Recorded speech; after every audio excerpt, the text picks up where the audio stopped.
Assalamualaikum warahmatullahi wabarakatuh. Perkenalkan, saya Desi Astuti Tahu dengan NIM 9414220118. Saya dari jurusan Ilmu Ekonomi kelas B. Di sini saya akan menjelaskan tentang keseimbangan di pasar uang.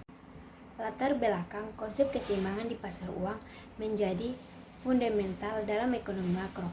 Pasar uang adalah di mana instrumen keuangan jangka pendek diperdagangkan.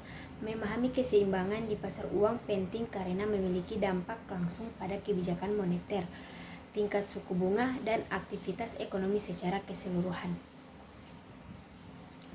Tujuan yang pertama, menganalisis mekanisme yang mempengaruhi keseimbangan di pasar uang serta implikasinya dalam kebijakan moneter dan aktivitas ekonomi. Yang kedua, menganalisis dampak dari faktor-faktor tertentu terhadap keseimbangan di pasar uang untuk merumuskan strategi investasi dan kebijakan moneter yang lebih efektif. Baik, langsung saja kepada materinya.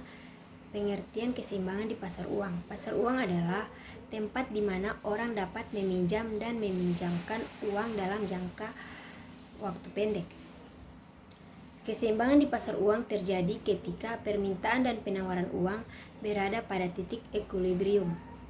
Permintaan uang terbagi menjadi 3 bagian. Yang pertama, transaksi. Permintaan uang untuk tujuan transaksi ditentukan oleh tingkat pendapatan dan harga barang.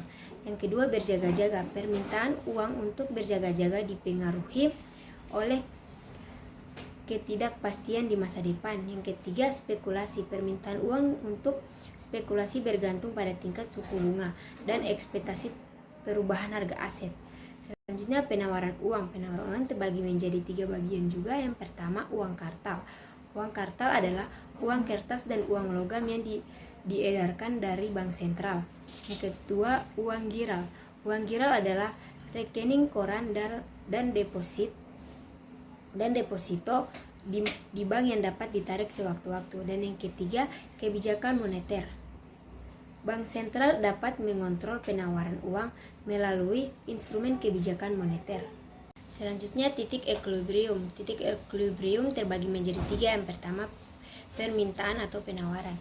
Keseimbangan terjadi saat permintaan uang sama dengan penawaran uang. Yang kedua, tingkat bunga equilibrium.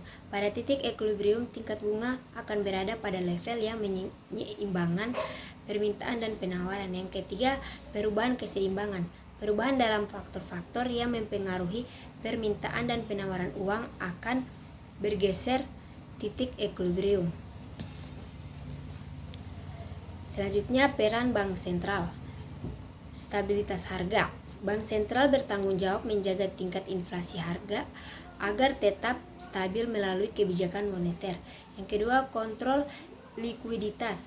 Bank sentral mempengaruhi likuiditas dalam sistem keuangan untuk mencapai tujuan ekonomi. Yang ketiga, pemberian pinjaman. Bank sentral dapat memberikan pinjaman darurat kepada bank komersial yang mengalami kesulitan likuiditas.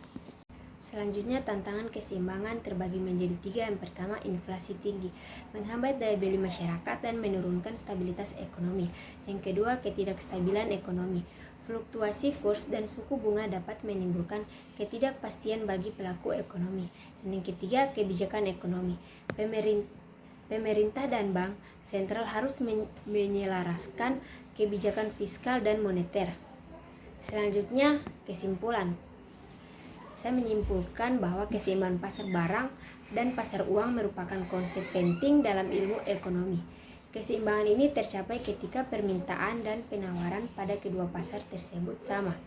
Keseimbangan ini dipengaruhi oleh berbagai faktor seperti tingkat bunga,